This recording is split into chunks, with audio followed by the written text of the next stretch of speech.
Bienvenue dans Masquer les émotions. Avant de commencer, je vous invite à vous abonner à la chaîne et à activer la cloche pour recevoir les prochaines vidéos.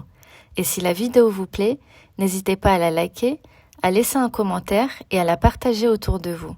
Allez, bon visionnage. Salam alaikum.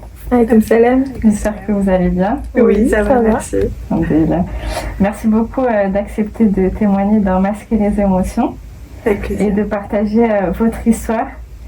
Vous nous permettez de mieux comprendre l'amour et la force qu'une maman peut inspirer même après son départ. Alors, est-ce que dans un premier temps, vous pouvez nous décrire votre maman? Quel type de femme elle était? Bien sûr. Notre mère, elle était douce. C'était donc une maman qui nous a élevés. On est 3 sœurs, donc qui a élevé ses 3 enfants toute seule. Mais elle était toujours très courageuse, douce, gentillesse sans nom. Non, vraiment, on a grandi dans un cocon, ouais. Franchement, c'était doux, c'était merveilleux, c'était beau. Non, franchement, c'était tout ce qu'elle représentait, en fait. Ouais, c'était la douceur incarnée. En fait, elle était tellement douce, tellement gentille, qu'on disait souvent aussi d'elle qu'elle était naïve. Elle était encore comme une enfant, mais en même temps, c'est pas une enfant fragile. Ouais. Tu vois, elle avait une fragilité, une sensibilité, mais hyper forte. Parce que une force incroyable. Ouais. C'était pas. En fait, elle était aussi forte que fragile. On n'a jamais manqué de rien, c'est-à-dire au niveau de l'amour. Je pense que même elle nous en a trop donné, à tel point que quand on s'est confronté au monde après son départ, on a été chamboulés parce qu'on était tellement en symbiose toutes les 4. Elle nous a couvé, elle nous a donné de l'amour. On n'a jamais ressenti le manque, par exemple, du papa. Tellement elle a comblé, et tellement elle nous a tout donné. D'accord. Donc, c'est une maman courageuse. Et quelle relation vous partagiez avec elle et quel rôle elle avait dans votre vie? Je suis la 3e, donc du coup j'étais sa petite poupée. J'étais sa petite chouchoute, on va dire. J'étais son petit bébé. Voilà. J'ai toujours eu cette relation avec elle. Après, on ne sait pas. Quand elle est partie, donc moi j'avais 25 ans, j'étais pas maman et tout encore. Donc du coup, j'ai toujours eu que cette relation avec elle, d'être vraiment que son petit bébé. Et en fait, elle m'a quittée au moment où je commençais un peu à devenir une femme, on va dire. On ne s'est jamais vraiment parlé de femme à femme, disons, entre guillemets. D'accord. Voilà. Et toi? Et moi j'avais une relation, il fallait tout le temps que je la voie, que je l'appelle, que j'ai de ses nouvelles, je l'appelais plusieurs fois par jour. C'était essentiel à ma vie. Il me fallait que je la touche, que je la sente, que je sache qu'elle aille bien, quoi. C'était une relation pas fusionnelle. Pas fusionnelle. Mais toi t'étais beaucoup en demande. Mais moi, fallait que c'était mon essentiel. Tout tournait autour d'elle. C'était elle. Du coup, votre maman est tombée malade, c'est ça? Oui. Est-ce que vous pouvez en dire un peu plus? Oui, au début, c'était un BPCO qui s'est transformé en une greffe des 2 poumons. En greffe des 2 poumons, donc là elle a eu la greffe des 2 poumons, elle a eu de grosses hospitalisations de longue durée, et après elle était à la maison, mais bon, elle était en souffrance, hein. C'était plus la même. C'était plus la même, elle vivait pas elle s'accrochait, elle se battait, parce que de toute façon c'est elle, elle a toujours été comme ça, peu importe ce qui lui arrive. Mais elle était elle sortait plus de la maison, elle mangeait peu, voilà. Et jusqu'au jour en 2020, elle a eu un lymphome de type B, je crois, ou D, je sais plus. Et ça a été ravageur en 10 jours, ça s'est fini. Ouais, 10 jours. Ouais. Donc elle a eu le lymphome, après elle a eu le cancer du sang, et après ça s'est généralisé. À la fin, vraiment à la fin. Et du coup, comment votre maman elle a vécu sa maladie toutes ces années? En fait, avant qu'elle tombe malade et que ce soit officiel, disons, enfin que les médecins diagnostiquent, on va dire, déjà elle était déjà en souffrance. Mais déjà parce que une vie maman célibataire, travail, etc. seule et tout, c'était pas évident. Donc en fait, déjà on a vu une dégradation. Et ensuite, jusqu'à ce qu'après, ça y est, elle puisse même plus marcher, essouffler, etc. Donc là, elle était malade. Donc en fait, elle l'arrêt du travail. En fait, elle continue à aller au travail. Et elle disait, mais je comprends pas, je suis fatiguée, j'arrive pas à monter les marches du métro, je vois des vieilles et des bus, j'arrive pas. Tu vois, plein de trucs comme ça qui lui ont mis en fait à la puce à l'oreille. Et ensuite, ça a été diagnostiqué. Donc là, elle arrête le travail. Mais nous, on est jeunes, mais il faut bien qu'on s'occupe de nous et tout. Et en fait, elle a tout d'un coup, tout lui échappe. Donc son rôle de mère, son travail, tout en fait, sa maison. Fallait que tout. Fallait que la vie continue, que tout roule, alors qu'elle était malade. Et c'était pas une petite maladie parce qu'elle n'arrivait pas à respirer. Ses poumons, ça y est, ils étaient sur la fin, ils ne fonctionnaient plus. Et donc elle a été au-delà de ses forces en fait. C'est ça que vous voyez. En fait, c'est ça. Ça décrit un peu ce qu'on disait au début. C'est une maman qui, peu importe ce qui lui arrive, comme des grosses choses comme ça, telles que la maladie, elle se décourageait pas et elle ne laissait rien paraître. Et en fait, c'est ça qui était déroutant un peu avec elle, c'est que on avait connaissance de cette grosse maladie, mais on n'avait pas conscience parce que elle masquait tout. Tout. Mais ça a toujours été comme ça, que ce soit même sur tous les autres aspects. Dès que il y avait un aspect, on va dire, négatif, on était tout de suite. Tout de suite, elle mettait son masque et elle disait mais c'est pas grave. Oui, la maladie, ça fait partie de la vie. On va combattre. Moi, je suis forte et puis il y a le bon Dieu avec moi. Toujours, ce courage-là. Après, pour répondre à ta question, je crois que la meilleure personne pour en parler, ça aurait été elle. Mais sur la fin, quand ces années, elle nous a préservés de toutes ces années de souffrance. Sur la fin, quand même, elle a commencé à se livrer un peu plus, à nous parler de femme à femme. Et c'était pas facile pour elle. Elle a perdu sa féminité, elle a perdu sa vie sociale, elle a perdu même sa famille. Il y a aussi sa famille, ça a beaucoup joué aussi. Donc en fait, il lui restait plus rien. Et à chaque fois, elle disait il me reste plus rien, plus mes collègues, plus ma vie, plus rien. Il reste que mes 3 filles. Et donc du coup, elle s'est, comme toujours, concentrée sur nous et ce qu'on pouvait lui apporter. Mais je pense que elle aurait aimé être aussi accompagnée et comprise par sa famille, son entourage.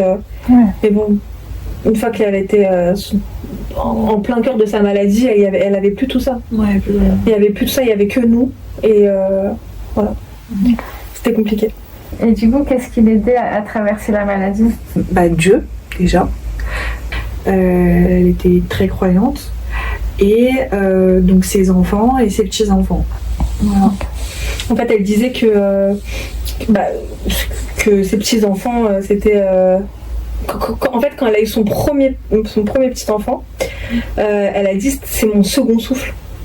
Donc à partir du moment où elle a eu son premier et que les autres ont suivi, ça a été pour elle une renaissance. Voilà, je pense que ça l'a beaucoup fait tenir, surtout qu'elle vivait avec notre grande sœur qui a 5 enfants maintenant. Et du coup, il y avait de la vie dans la maison, il y avait de la joie. Et elle disait, chez moi, ça sent la soupe et le bébé dormant. C'était sa phrase. Donc, je pense que ça l'a beaucoup aidée. Nous aussi, parce qu'on était présentes. Au début de sa maladie, c'était plus ma grande sœur qui était présente parce qu'elle était très jeune. Donc, moi, j'étais pas dans ça. Elle n'était pas dans ça, elle réalisait pas. Moi, je fuyais littéralement la maison. Donc, je préférais fuir que de voir tout ça, même aller la voir à l'hôpital, c'était compliqué pour moi. Donc c'est surtout notre grande sœur qui a géré. Donc elle nous a géré nous déjà, parce qu'on s'est retrouvés toute seule avec elle quand ma mère était à l'hôpital. Je pense que ma grande sœur, elle a été un pilier pour elle. Pour nous et pour elle. Pour nous et pour elle. Parce qu'avec elle, déjà, ils ont toujours une relation très particulière, fusionnelle, très connectée. Et du coup, pendant cette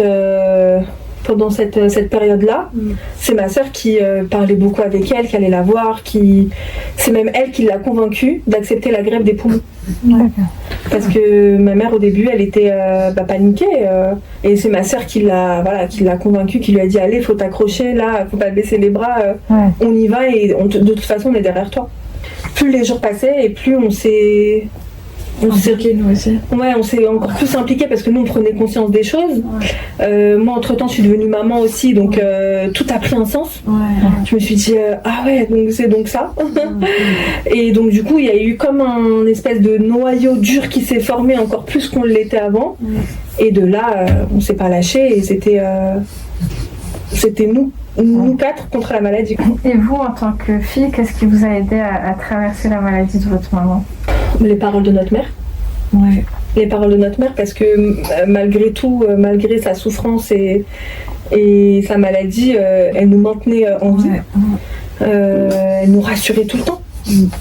Vous inquiétez pas, je vais me battre et je vais y arriver, et je sais que Dieu va jamais m'abandonner, je vais y arriver. Enfin, elle était tout le temps positive, et donc même si on voyait que son état il se dégradait, étant donné que c'est notre maman et que c'est elle qui nous le disait, nous on buvait ses paroles et on se disait oui c'est que ça va aller, on n'a pas à avoir peur, si elle le dit c'est que ça va aller.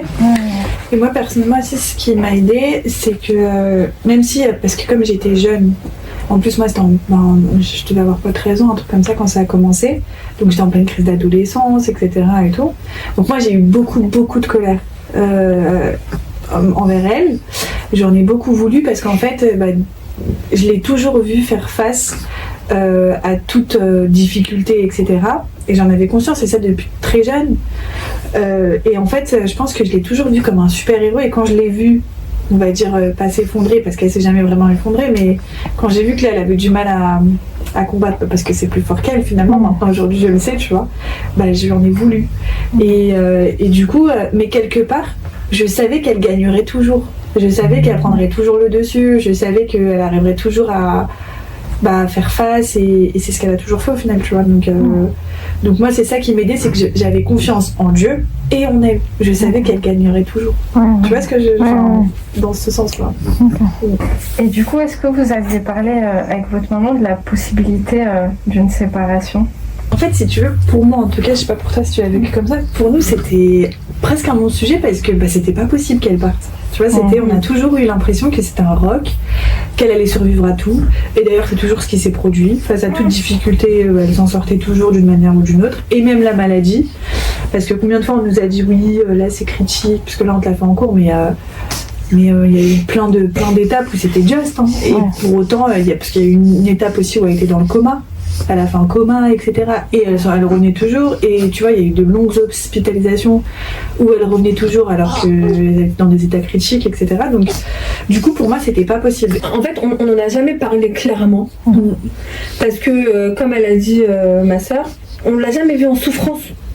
Finalement, parce qu'elle cachait... Elle avait son masque, quoi. Donc on l'a jamais vue en souffrance malgré qu'elle l'était. Et donc du coup, c'était pas quelque chose... La mort, c'était pas quelque chose qu'on envisageait. Pour nous, on se disait, elle va guérir. Alors qu'en réalité, à partir du moment où elle a eu sa greffe, les médecins lui donnaient 10, 15 ans. Une greffe en général c'est 10 ans, 15 ans maximum. Mais nous, c'était pas possible. Elle allait rester jusqu'à ce qu'elle soit vieille et que ce soit la vieillesse qui l'emporte, quoi. Donc on n'a jamais réellement parlé de ce sujet-là. Alors on a peut-être parlé avec notre grande sœur. C'était subtil. C'était pas en disant quand je vais mourir il va se passer ci, il va se passer ça et voilà et ceci. Non, c'était de toute façon on va bien tous mourir un jour. Que ce soit la maladie ou autre chose, on va y passer, enfin voilà. Mais on n'a pas de souvenir d'en avoir parlé, de s'asseoir comme ça et d'en parler. Au fur et à mesure que son état se dégradait, est-ce que vous gardiez espoir ou bien vous commenciez à vous faire une raison? Quand on nous annonce d'un coup une nouvelle maladie, comme ça, parce qu'en fait pendant des années on était confrontés qu'à la même, on va dire, et d'un coup c'est encore un nouveau cancer, quelque chose de nouveau, et là on se dit non, c'est quoi, tu vois. Et moi en tout cas personnellement je l'ai mal vécu parce que l'annonce, mais j'étais toujours pas préparée et j'ai toujours pas cru en la gravité, on va dire, de la situation. Et jusqu'à même quand on m'appelle, parce qu'en fait quand notre mère elle est partie, c'était la période du Covid. Mais c'était pas c'était vraiment les tout débuts, quand on sait pas trop ce qui se passe, etc. Et que d'un coup, confinement, etc. Donc là on parle du premier confinement. Et c'est à cette période-là qu'elle est partie. Donc en fait, à l'hôpital, on ne pouvait pas la visiter, hospitalisée, sauf fin de vie. D'accord. Tu vois, donc en fait, il le disait clairement. Donc vous pouvez que si la personne elle est en fin de vie. Et même à ce moment-là, donc alors que normalement tu te dis ah ouais c'est que c'est réel. Et surtout quand même les médecins nous appellent etc pour nous prévenir qu'il faut venir vite. Même à ce moment-là, on me dit ça y est, faut venir en fait lui dire au revoir. Même à ce moment-là, je me dis mais n'importe quoi, ma mère elle va sourire, je le sais. Tu vois, mais genre vraiment j'en suis convaincue à ce moment-là. Je me dis que c'est pas possible. Donc en fait non, je me suis jamais préparée à ça. Finalement, alors que sur de longues années, on nous a toujours dit mais elle peut mourir, mais elle peut partir, mais si, mais ça, mais jamais pour moi ça a été réaliste. Et même quand elle part, t'as vu, on a encore l'impression que en fait non, elle respire encore. Enfin, genre, c'était trop particulier, tu vois. Moi, je l'ai vécu pareil. Comment ? T'as vécu la même chose ? Non, pas du tout. Moi, je l'ai vécu différemment. À partir du moment où, parce que à la différence de ma sœur, c'est que quand elle rentre à l'hôpital. À la base, donc elle rentre parce qu'on appelle des pompiers, elle se sent pas bien.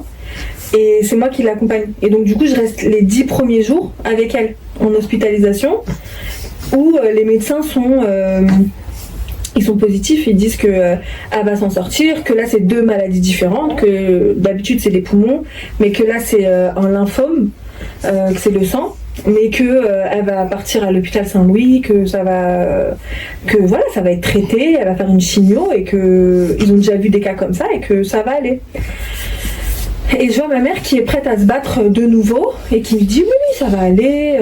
Elle commence à réapprendre à manger parce qu'elle mangeait plus. Elle voit même le kiné qui va l'aider à marcher un peu, faire le tour du couloir et tout. Donc moi je me dis c'est que ça va aller. Sauf que pendant 10 jours je suis plus avec elle parce que c'est le Covid et que les visites sont interdites. Donc pendant 10 jours je suis plus avec elle, je ne vois pas ce qui se passe. Je sais juste qu'elle répond plus à son téléphone, que les médecins quand on les appelle ils disent que ça va, mais je ressens que ça va pas. Et quand en fait je ne suis plus avec elle à l'hôpital pour la voir, je commence à me renseigner sur qu'est-ce que c'est que le lymphome, comment ça se passe et quel type de lymphome elle a. Et là je vois que en fait c'est quelque chose qui est presque irréversible et que ça emporte très très vite. Et donc là je comprends tout de suite que c'est la fin. Je le réalise pas mais je le comprends. Et j'appelle mes sœurs et je leur dis non mais là elle peut mourir là. C'est très grave ce qu'elle a et en plus de ça elle a pas de place à l'hôpital Saint-Louis pour commencer les chimios etc et tout. Sauf que là mes sœurs elles sont un peu dans un déni de non arrête de penser comme ça, pense bien, tout ira bien. Mais moi au fond de moi je sais que voilà ça va. Je le sais, je le réalise pas parce que de toute façon je pense que tant qu'on vit pas le moment où on la voit on le réalisera, personne ne peut le réaliser. Il faut le vivre pour le réaliser, mais je comprends que là ça y est. D'accord. Ça va être la dernière hospitalisation. Et est-ce que vous avez pu lui dire au revoir? Ah bah oui. Là, ça a été d'ailleurs, heureusement. Heureusement, ouais. Parce que moi, je sais que j'aurais jamais pu affronter tout ça, sa perte, sans ce moment-là, qui était trop essentiel. Qui était essentiel, exactement. Et c'est dans le sens que, pour moi, je me dis, j'ai dans mon malheur, on va dire, une énorme chance, c'est de vivre ce moment parce qu'il était trop important. Ouais. Il était essentiel. Enfin, je veux dire, j'ai trop de peine pour les gens qui ont pas eu cette chance, tu vois, ou qui perdent, tu sais, dans des conditions, je sais pas, accidents, etc. et tout, voilà, ça arrive comme ça du jour au lendemain et tout. Non, nous, on a eu cette chance, entre guillemets, c'est de l'accompagner, ça a duré sur une nuit, une demi-journée, on va dire, une nuit entière et une demi-journée, où on est H24, enfin, tout le temps dans la chambre, à l'accompagner, à lui parler, en fait, jusqu'au bout, quoi, vraiment, ça a duré, c'était de longues heures, jusqu'à ce que ça y est. Ouais. Et elle comprenait que c'était des au revoir. On n'aura jamais la certitude. Ouais, on n'aura jamais la certitude. Mais en tous les cas, nous, on lui a parlé, on lui a dit que voilà, c'était la fin, que voilà, c'était un autre monde qui l'attendait. Et on l'a accompagné, on lui a parlé, on l'a câliné, on lui a donné tout notre amour. Tout. C'était tu vois, faut pas du tout s'imaginer une scène glauque et tout, genre où ça pleure, où ça crie, pas du tout, hein. C'est pas du tout ça, hein. Ce qui s'est passé, c'était beau, c'était magique. Je vais même aller plus loin. Quand les aides-soignants et tout, là, tu sais, qui l'accompagnaient, enfin, infirmiers, etc., quand ils rentraient dans la chambre, genre, ils disaient, mais c'est beau, c'est bien ce que vous faites. Il y en a, ils pleuraient. Il y en avait même un qui a pleuré, Sébastien, là, te rappelles, il a pleuré et tout, parce que, en fait, c'était trois petites filles à ce moment-là, tu vois, qui étaient avec leur maman. Ouais. On chantait des chansons qu'elle nous chantait quand on était petites. Ouais. On souriait, on lui disait, mais maman, t'inquiète pas, on lui parlait de Dieu, du monde qui l'attend, de tout ce qui va s'arrêter, de tous nos merveilleux souvenirs. Enfin, franchement, et puis on l'a rassurée. On On est prête. T'inquiète pas, maman, tu peux partir, t'as fait tout ce que t'avais à faire, vas-y, va te reposer. Tu vois, c'était pas du tout glauque, au contraire, et même moi, je l'ai pas vécu comme un moment où... Ouais. En fait, comme je t'ai dit, c'était essentiel. Genre, sans ce moment-là, mais je sais même pas si je me serais remise aujourd'hui, tu vois. Enfin, même si on se remet jamais vraiment, mais t'as compris, j'aurais pas été à ce stade, en tout cas dans l'évolution, je serais pas du tout à ce stade. Et qu'est-ce que vous avez ressenti quand son âme elle est sortie, quand il restait plus que son corps? C'était particulier parce qu'en fait, je me suis tout de suite rendu compte, mais donc là ça va, c'est pas... c'est psychologique, on va dire. J'étais plus du tout connectée à son corps. Je la sentais autour de moi cette fois, c'était plus puissant. Moi, ça a été l'inverse. Ah ouais. Moi, ça a été l'inverse parce que durant ce temps où on est avec elle dans la chambre, je sais pas, je l'accompagne, j'ai le sourire. C'est comme si je lui donnais toutes mes dernières forces. Allez maman, tu vas y arriver. Je sais que c'est pas facile là, mais t'inquiète pas, n'aie pas peur. Et je lui donne toutes mes dernières forces. Et en fait, quand je vois que ça y est, elle est partie, je me dis mais quoi? Comme si je passais de... Tout au rien, du doigt, exactement. Je me dis, j'étais en train de l'encourager à partir parce qu'il fallait que voilà, ça s'arrête et qu'elle était en souffrance et que... Voilà. Mais en même temps, quand elle part, je me dis, mais non. Et d'ailleurs, j'ai même l'impression qu'elle respire encore. Donc je vais voir le médecin. Et je lui dis, mais elle n'est pas partie, elle respire encore. Hein. Il me dit, non, c'est parce qu'en fait, vous êtes resté trop longtemps dans la chambre. Donc, du coup, vous avez votre cerveau il s'est habitué à sa respiration. Mais non, elle est bien partie. Je dis, non, mais je vous assure et tout, regardez. Je me vois encore mettre ma tête comme ça à côté d'elle et dire, elle respire, regardez, elle respire. Et ça, je me rappelle que je l'ai mal vécu d'ailleurs. Et d'ailleurs, vécu maman et ma grande sœur aussi. Où en fait, là, on se rend compte qu'il faut partager ce moment qui est trop important en plus avec ses sœurs, c'est normal, tu vois, même les autres, hein, tantes, cousins, cousines, enfin toutes les personnes, peu importe qui, mais et oui, parce parce que on était que toutes les trois pendant ces dernières heures. On va dire ça a duré un jour et demi, un truc comme ça. Voilà. Mais sur la fin, il y avait toute notre famille en bas qui attendait, donc ses sœurs, son père, qui veulent leur moment aussi. Donc on a décidé de le partager avec eux. Faut que tu sois tolérant en fait. Et même face à ma sœur et tout, je me rappelle que moi, elle m'avait énervée à ce moment-là. Quand elle essaie, alors que tu sais, toi t'es fatiguée, t'es épuisée émotionnellement, tout et tout, même physiquement et tout. Et je me rappelle que là, on commence un peu à relâcher en se disant à réaliser, et d'un coup, en fait, on reprend espoir parce qu'elle s'acharne à écouter et à entendre sa respiration, etc. Je me rappelle que ça, je me rappelle que je l'avais trop mal vécu. C'est vrai que ça, mes soeurs, elles l'ont mal vécu. Après coup, on en a reparlé. Et moi, je me suis même pas rendu compte de ça parce que j'étais dans mon émotion. Où je lui disais mais non, elle respire, je l'entends, et j'étais persuadée de ça. Donc du coup là quand on me dit non mais ça y est, là je passe dans un autre monde, clairement. Là je réalise pas parce que je me dis c'est pas possible. C'est pas que je l'accepte pas, parce que je l'accepte, je sais pas comment dire. C'est trop rapide. Ouais, en fait, ça arrive d'un coup. C'est que pendant toutes ces heures là, ce un jour et demi où tu te dis bon, ça prend du temps et tout, et d'un coup, pouf. Et là, je me dis non, attends, mais là, ça va trop vite en fait. Ça va trop vite, c'est trop.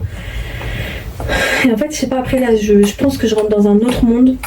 Et là, c'est une autre tournure. Et est-ce que vous avez reçu du soutien de la part de votre famille ou de votre entourage? On a eu du soutien de ces 3 sœurs au tout début, parce qu'on s'est retrouvés seuls. Et dans notre famille, c'est la première fois qu'on fait face à la mort, parce qu'elle avait encore ses parents, donc c'était la première fois qu'on était réellement face à la mort. Et donc, ils l'avaient vécu eux plus jeunes déjà. Eux, ils l'ont vécu plus jeune parce qu'ils avaient perdu 2 frères. Oui. Mais nous, de notre génération, depuis qu'il y a des cousins, cousines, etc., c'est la première fois qu'on est confronté à la mort. À une perte, ouais. Et donc du coup, on s'était dit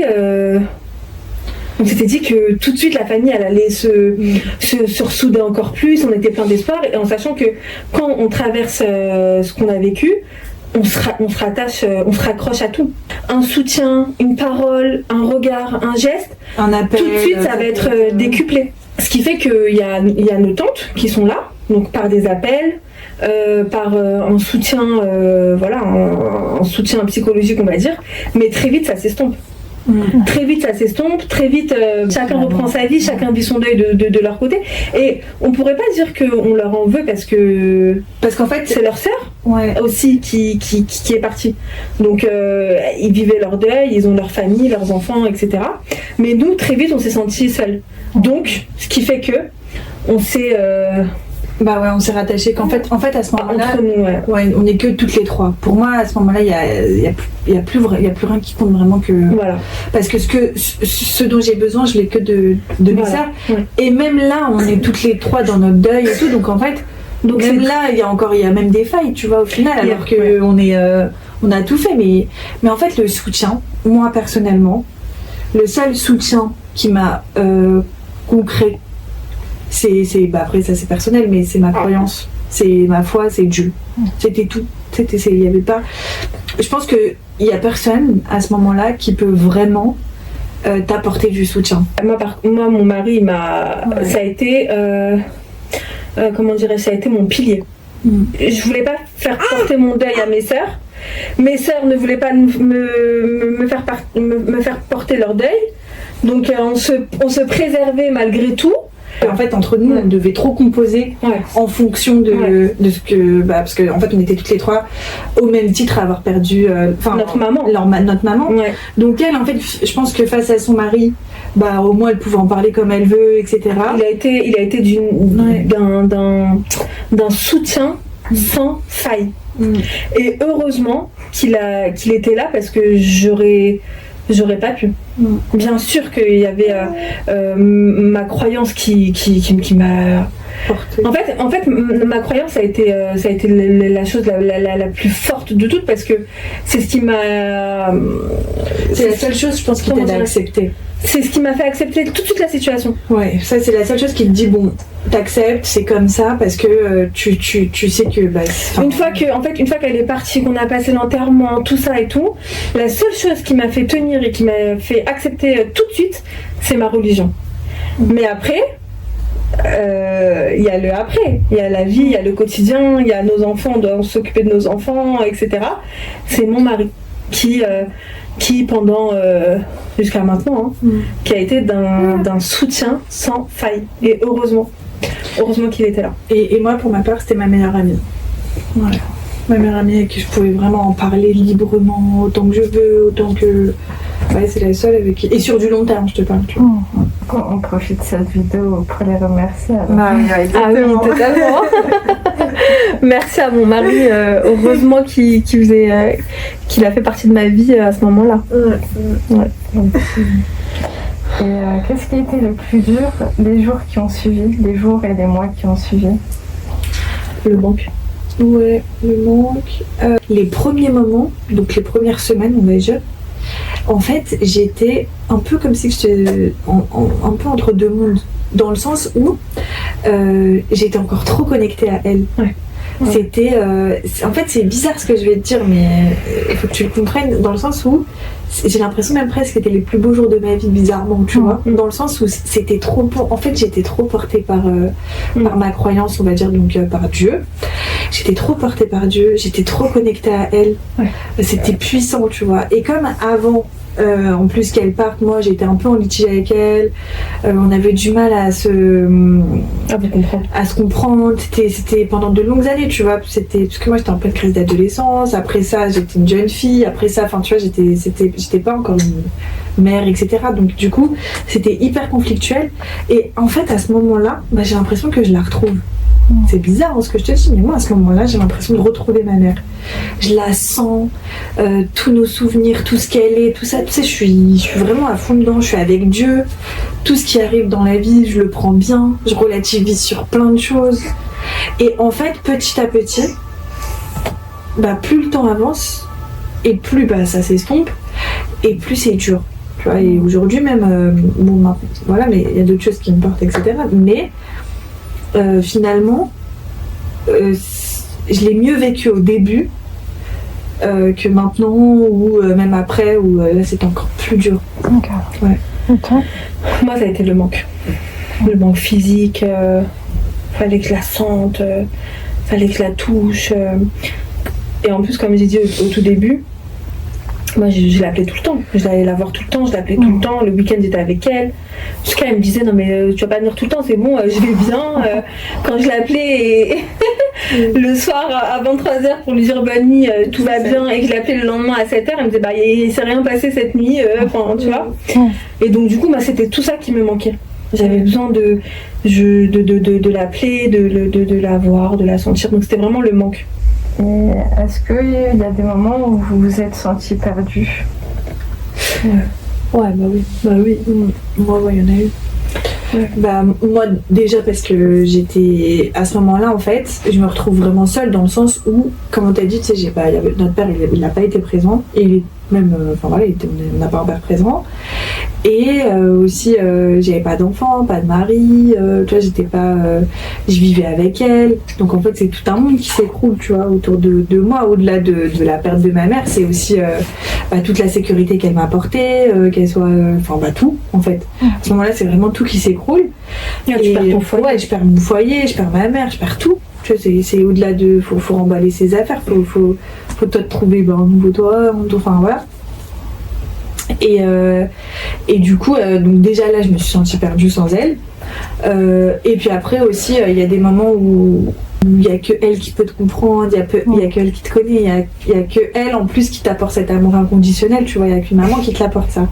Donc là, quand j'ai vu qu'en fait, je ressentirais plus jamais ça, là, je me suis sentie perdue, mais sinon, c'est tout là. Non, moi, ça a été à des moments. De moments de ma vie où je me retrouve perdue parce que j'ai l'impression, quand elle part, je redeviens une petite fille. Une petite fille face à ses émotions, face à tout. Et là, je me sens perdue. Je me dis, mais comment je vais faire? Parce que moi, dès que j'avais un problème, que ce soit dans ma vie, dans mon couple, dans mon rôle de mère, c'était elle que j'appelais. Allô, maman, comment je fais ça? Voilà, là, il m'arrive ça, comment je dois le gérer? Enfin, voilà. Et donc, du coup, je me retrouve face aux problèmes existentiels de la vie, en me disant, attends, s'il y avait eu ma mère, j'aurais pu. J'aurais réussi. Là, j'arrive pas, ça m'échappe, je comprends pas. Et donc, tu te sens perdue, tu te sens vulnérable, tu te sens petite fille. Tu te sens une petite fille en quête de sa maman, en quête de réconfort, mais il n'y a pas. Voilà. Donc oui, à certains moments de ma vie, quand j'ai accouché de mon deuxième enfant, j'étais totalement perdue. Mais pourquoi elle va pas le connaître, elle va pas vivre cette expérience avec moi. À chaque étape de ma vie, je me suis sentie perdue. Dans mon bonheur, parce que c'est des étapes où voilà, tu avances dans ta vie, etc. Mais perdue parce qu'il manque l'essentiel. Et quel impact la perte de votre maman elle a eu sur votre vie personnelle? C'est une force pour moi, mais en même temps ma plus grande faiblesse. Tu vois? C'est vraiment c'est une force parce que ça m'accompagne au quotidien et parce que maintenant j'ai moins peur de certaines choses, j'ai moins peur de la vie, mais en même temps c'est ma plus grosse faiblesse parce que ça m'a aidé à surmonter plein de peurs, mais ça m'en a créé d'autres. Ouais, ça c'est vrai. Beaucoup plus profondes. Ouais, ça c'est vrai. J'ai peur pour mes enfants tout le temps. Ouais. J'ai peur de la mort. J'ai peur qu'il y en ait qu'une de mes sœurs l'essentiel parte, que mon mari parte et de revivre ça. Donc voilà. Non, en fait, c'est vrai que ça, moi pour le coup, ok, ça m'a renforcée, mais en même temps, ça m'a aussi donné une faiblesse dans le sens où, en fait, quand t'as vu la mort, on va dire, d'aussi près, et tu te rends compte que c'est quelque chose qui peut arriver, parce qu'avant ça, tu te dis toujours, mais ça arrive qu'aux autres, c'est pas possible, mais non. Ouais, quand et en fait, quand t'es confronté à ça et tu te dis, à tout moment, en fait, tout peut basculer. Et j'avoue que moi, quand je suis devenue maman, c'était, même jusqu'à aujourd'hui, tu sens que, ok, toutes les mères ont peur pour leurs enfants, etc. Ça, tu peux rien y faire. Mais moi, je sens qu'il y a un truc en plus qui fait que je le contrôle pas, tu vois. C'est vraiment, tu sens que ça prend le dessus parfois. Que ça prend le dessus parce que tu te dis, ça peut arriver et ça me fait des angoisses trop fortes de les perdre, etc. Je peux pas. En fait, je peux pas parce que je sais tout ce que ça engendre, je sais que c'est réel, je sais que c'est possible, on l'a connu en fait, tu sais que c'est vrai. Voilà. Et du coup, qu'est-ce qui vous aide à avancer et qu'est-ce que vous faites pour tenter d'apaiser cette douleur? Moi, avant que je devienne mère, avant que j'ai mes enfants, c'était vu que j'avais pas vraiment grand chose à m'accrocher à part Dieu, etc. C'était ce qui m'accompagnait beaucoup, c'était de lui rendre hommage en fait, parce que en fait finalement ma mère était malade, etc. parce qu'elle n'a pas eu la vie facile entre guillemets, où elle était seule avec 3 enfants, elle s'est battue pour nous et en plus elle s'est bien battue, donc du coup en fait à ce moment-là m'écrouler, c'était pas lui rendre hommage, tu vois, parce qu'en fait je sais profondément que si ma mère elle est tombée malade, etc., c'est parce que c'est à cause pas de nous, tu vois. Elle était surmenée. Surmenée par sa vie. Surmenée par sa vie, exactement. Et en fait à ce moment-là, donc avant les enfants et tout, c'est ça moi qui me tient, tu vois. Bien sûr c'est ma croyance et tout parce que j'accepte mon épreuve, on va dire, mais c'était aussi lui rendre hommage. Et après mes enfants. Okay. Moi ça a été clairement mes enfants. Mes neveux et nièces et mes sœurs, mon mari. Voilà. C'est vraiment c'est ça qui m'aide à tenir. Je m'accroche autant que je peux à ça. Voilà. C'est chaque moment que je peux prendre avec mes sœurs, leurs maris, mes neveux et nièces, mes enfants et mon mari. Je les prends, je les croque à pleines dents et je vis chaque instant. Et est-ce que ça vous arrive d'en parler entre vous, entre ça? Alors au début c'était compliqué parce que chacune a vécu son deuil différemment. Donc c'était compliqué, on voulait pas se rappeler il y avait certains moments de ce qui s'est passé qui étaient plus durs pour l'une que pour l'autre, donc c'était compliqué de composer avec. Mais maintenant, aujourd'hui, oui, on en parle. On en parle. Au début, c'était compliqué parce que moi, je me rappelle que par exemple, je ressentais le besoin d'en parler, ou même, tu vois, de me remémorer je sais pas, les scènes par exemple qu'on a vues. Quand on l'a accompagnée jusqu'à la fin. Elle avait besoin d'en parler. J'avais besoin d'en parler, mais en face, j'avais par exemple ma sœur qui, elle, dès qu'on en parlait, c'était une crise d'angoisse tout de suite. J'arrivais même plus à monter chez ma mère. Ouais, elle n'arrivait pas du tout à contrôler, mais du tout. Et en fait, du coup, tu te retrouves. Pour toi qui as envie d'en parler, tu te dis mais en fait c'est avec toi que j'ai envie d'en parler parce qu'il n'y a que toi qui connais maman, il n'y a que toi qui va comprendre ce que je vais te dire, il n'y a que toi qui... Et là j'avoue qu'à ce moment-là, moi personnellement je me suis sentie seule, mais en même temps j'en veux pas à ma sœur, je sais qu'elle fait face aussi à son truc. Donc en fait là par contre pour le coup je pense que le temps apaise les choses. Voilà, le temps permet de prendre du recul sur ce qu'on a vécu. Il permet pas de guérir selon nous, il permet pas de guérir, il permet pas d'apaiser, il permet pas de finir son deuil, on va dire, mais il permet de prendre du recul et de la hauteur sur ce qu'on a vécu pour mieux comprendre les choses et pour mieux interpréter les choses. On réussit aujourd'hui à en parler librement, même sur des moments qui ont été très très durs pour chacune, on arrive à en parler. À aborder le sujet. Et qu'est-ce que la mort de votre maman vous a appris sur la vie, sur l'amour et sur la résilience? Alors, sur la vie, c'est que selon moi, elle se joue à un fil, que tout peut s'arrêter à tout moment. Donc, faut vraiment en profiter. Même si elle est dure, même si elle n'est pas facile, même si tout ce que vous voulez. Je pense que voilà, il faut vraiment la vivre pleinement. Sur l'amour, que l'amour ne s'arrête jamais. parce que ma mère, je l'aime encore plus. Et je suis sûre qu'elle, d'où elle est aussi. Donc je pense que cet amour-là, c'est comme un fil. On est reliés. Et sur la résilience, elle est plus que résiliente, notre mère. Elle acceptait tout. Tout, même les choses inacceptables, elle les acceptait. Beaucoup, c'était déjà nous, à la base, on va dire cette capacité. Et du coup, quel conseil vous pourriez donner à des personnes qui vivent la même situation, qui ont perdu leur maman? Moi, je pense que c'est propre à chacun déjà. Parce que chaque personne est différente et chaque personne vivra un deuil différent. La preuve en est qu'on est 3 sœurs et pourtant on l'a vécu totalement différemment. Moi, une fois, notre grande sœur, elle m'avait dit une phrase. Elle m'avait dit, il faut que tu prennes... En fait, ta douleur, elle est là. Elle partira pas. Il n'y a pas de façon d'aller mieux, on va dire, etc. Il n'y a pas assez là.